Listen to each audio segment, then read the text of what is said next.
Korea's exports expanded almost 14% in July as global demand for semiconductors remained robust. Kun-woo reports. South Korea's exports rose for the 10th consecutive month in July.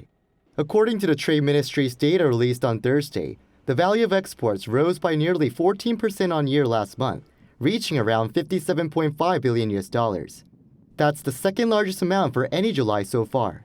11 out of the 15 major exporting items, including chips and petroleum products, have all seen increases over spanning several months, including July.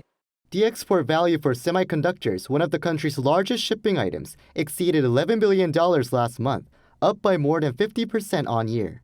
That's the fourth consecutive on-year increase of more than 50% since April. Automobile exports dropped by around 9% compared to the previous year due to the car industry's summer vacation seasons, which started earlier than last year at the end of July. By destination, 8 out of the 9 major shipping regions, including China, the US, and ASEAN, saw jumps in exports.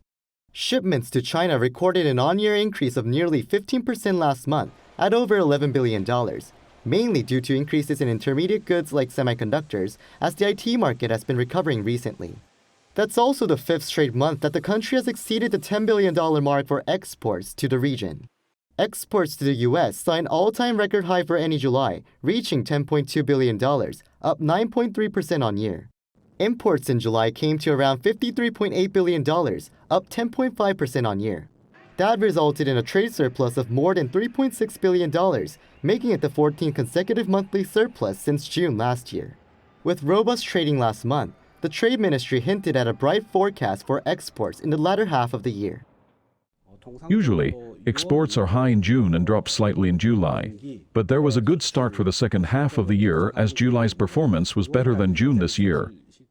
Another expert also spoke about the rosy prospects for chips in the latter half of the year.